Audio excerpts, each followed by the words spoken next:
अस्सलामुअलैकुम, welcome to my easy lectures. आज का जो हमारा टॉपिक है वो है कॉम्बिनेशंस ऑफ कैपेसिटर्स। आपसे रिक्वेस्ट है कि अगर अभी तक आपने मेरे चैनल को सब्सक्राइब नहीं किया तो इसको सब्सक्राइब करें और नोटिफिकेशन आइकन को भी क्लिक करें ताकि मेरे आने वाली नई वीडियोस की नोटिफिकेशन आपको मिलती रहे। तो चलिए अपने लेक्चर को शुरू करते हैं। Combination of capacitors.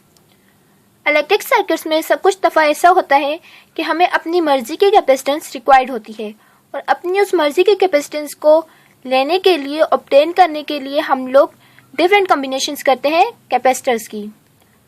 The combination of capacitors are of two types, series combination of capacitors and parallel combinations of capacitor.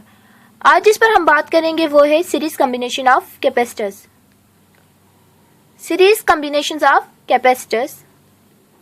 Series combinations में कैपेसिटर को कुछ इस तरह से अरेंज किया जाता है कि एक की राइट प्लेट दूसरी की लेफ्ट प्लेट के साथ कनेक्ट होती है और इसी तरह से डिफरेंट आगे प्लेट्स ही इसी तरह से कनेक्ट होती हैं। और ऐसी कॉम्बिनेशन जिसमें एक कैपेसिटर की राइट प्लेट दूसरी कैपेसिटर की लेफ्ट प्लेट के साथ कनेक्ट हो उसे हम कहते हैं सीरीज कॉम्बिनेशंस ऑफ कैपेसिटर्स। अब हम इसकी कंस्ट्रक्शन देखते हैं। जब हमारे पास मेटल प्लेट्स हैं, ठीक है, और इसको अभी हमने कनेक्ट किया है बैटरी के साथ। अब जब हम इसको बैटरी के साथ कनेक्ट करते हैं तो पॉजिटिव टर्मिनल के साथ कनेक्ट होने वाली प्लेट के ऊपर पॉजिटिव साइन आ जाता है, पॉजिटिव हो जाती है और इसकी वजह से जो दूसरी प्लेट होती है, उसी कैपेसिटर की जो दूसरी प्लेट होती है उस पर नेगेटिव चार्ज इंड्यूस्ड हो जाता है। इसी तरह से फिर यहाँ पे ये कनेक्ट हुए होते हैं इस नेगेटिव चार्ज की वजह से पॉजिटिव, ठीक है, और फिर यहाँ पे फिर पॉजिटिव की वजह से नेगेटिव एंड सो ऑन, और फिर उसके बाद इस तरह से। सीरीज कॉम्बिनेशन में चार्जेस हमेशा सेम होते हैं लेकिन पोटेंशियल डिफरेंस चेंज होता है हर एक कैपेसिटर पर। उसके चेंज होने की यही वजह होती है कि हर एक कैपेसिटर की अपनी अपनी कैपेसिटेंस होती है। अब जो पोटेंशियल डिफरेंस है इन कैपेसिटर का वो हम लोग कहते हैं V1, V2, V3 है। और अगर हम इन सारे पोटेंशियल डिफरेंस को सम अप करें तो उससे हमारे पास एक पोटेंशियल आ जाएगा, एक पोटेंशियल आ जाएगा जो कि उस बैटरी का होगा पोटेंशियल डिफरेंस। अब इन सारे पोटेंशियल डिफरेंस को जब हमने आपस में ऐड किया तो इससे हमें सिर्फ एक ही पोटेंशियल डिफरेंस मिला और ये जो एक पोटेंशियल डिफरेंस है ये उस बैटरी का है, जबकि V1, V2, V3 उन कैपेसिटर्स की हैं। फॉर चार्जेस, हमने अपनी प्रीवियस वीडियो में चार्ज के लिए एक इक्वेशन लाई थी Q is equal to CV। तो अब इसीलिए यहाँ पे हर एक कैपेसिटर के लिए हम लोग अलग अलग से लिखेंगे। Q is equal to C1 मतलब कैपेसिटेंस 1 और पोटेंशियल डिफरेंस 1 एक कैपेसिटर के लिए हो गया। और यहाँ से हम V1 की वैल्यू निकालते हैं, V1 is equal to Q by C1।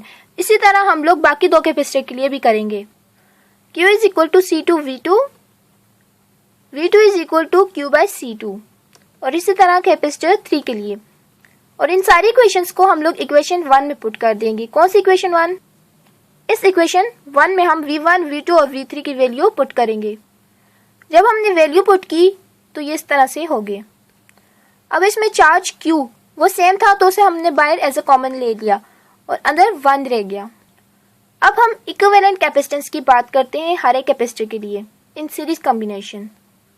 Q is equal to CV, लेकिन इस केस में ये जो हमारे पास कैपेसिटेंस है वो इक्विवेलेंट कैपेसिटेंस है। यहाँ से हमने फिर V की वैल्यू निकाल ली और उसे इक्वेशन 5 में पुट करेंगे। कौन सी इक्वेशन 5? इस इक्वेशन 5 में पुट करेंगे V की वैल्यू। जब हमने वैल्यू पुट की तो ये Q और Q लेफ्ट और राइट हैंड साइड पर सेम है तो इनको हम कैंसिल आउट कर लेंगे और उसके बाद हमारे पास इक्विवेलेंट कैपेसिटेंस आ गई। इक्विवेलेंट कैपेसिटेंस इसमें कहते हैं कि वो इस तरह से आएगी। सीरीज कॉम्बिनेशन में रेसिप्रोकल इक्विवेलेंट कैपेसिटर का इक्वल होता है sum of all individual capacitance of the capacitor, लेकिन उनका भी रेसिप्रोकल होता है और इक्विवेलेंट कैपेसिटेंस हमेशा स्मॉल होती है। जो उसमें स्मॉलेस्ट कैपेसिटेंस होती है उस कॉम्बिनेशन में जो भी स्मॉलेस्ट कैपेसिटर होगा उसकी वैल्यू से भी स्मॉल होगी equivalent capacitance. Thanks for watching my video.